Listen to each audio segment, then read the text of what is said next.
Do I have your permission to talk? Whatever you are right now is what you bring. Do I have your permission to teach? Now you're gonna normally be on the street, so you gotta speak up.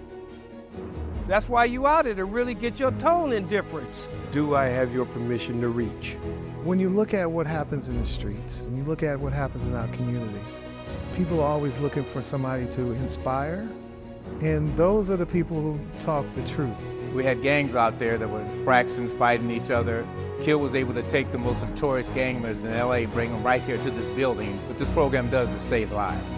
It creates an environment for where we can go in and actually have the community involved in their own destiny and get rid of the violence and the trauma that happens within the community. This training is very important because, for one, this training, it professionalizes the work we do, but it also allows us to be able to understand and tap into the value that we have and the role that we play in the community. It teaches us community ownership. It teaches us community advocacy. It teaches us community empowerment, so that we not only take hold to these positions and claim them and hold them as our own, but we are under the understanding that the work that we do doesn't belong to us, it belongs to the community, and that we are just tools that are used to set the pace. We've got to get out of this mindset of we can't be critiqued and then we want to go on emotional defense because somebody is trying to make you the best you can be. If we're going to be that perfected excellence, we have got to look at the faulty areas and reinforce and forge ourselves through those areas. Fair enough? I've seen it in its infancy stages where people didn't believe in the work, where law enforcement didn't believe in the work. They've looked at them as these hardcore gang members, as these criminals, people that couldn't be reformed. Because we were part of the problem, we're trying to be a part of the solution. And at the same time, I was one of the knuckleheads. Put a whole lot of bad karma out there, so therefore I was on a journey to bring back the good karma, to try and even it out. If I can go back in time, I would never have been incarcerated.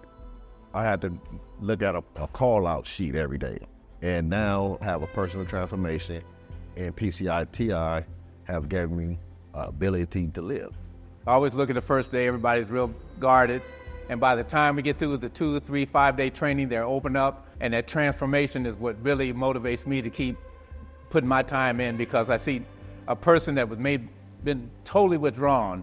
At the end of the class, they're embracing it, they're enthused. When we first started the training, the fellas was still kind of like filling each other out.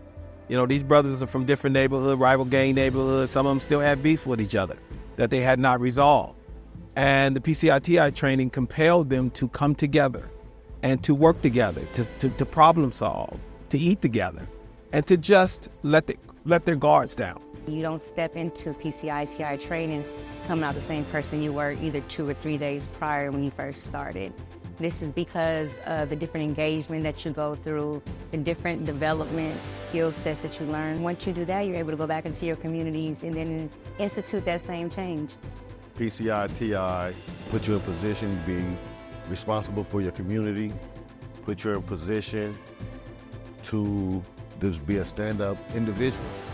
Did I tell you guys about that, homie? We ain't speaking with them no more. Hey, homie. What's up, homie? What's happening? What's happening? What happened, no, man? I told him, man, don't come back to the hood no more, homie. Wait a minute. Hands-on in the scenario training that we do, it really gives you an idea of what you actually may see or have seen, and how do you deal with it in a professional way. I'm more action. I like hands-on. That's more of my speed. So, you want to... Hey, don't fight out here, my son. Hey, don't do that out here. Hey, wait. Lito, what's happening, man? I know you. Come on, what's up? You know how I speak. Boom. Come on now, we ain't gonna do that, homie. We gonna leave that alone. Come on now, we know what we're doing. Come on, let's get up out of here, homie. But it actually feels real because those are scenarios that happen.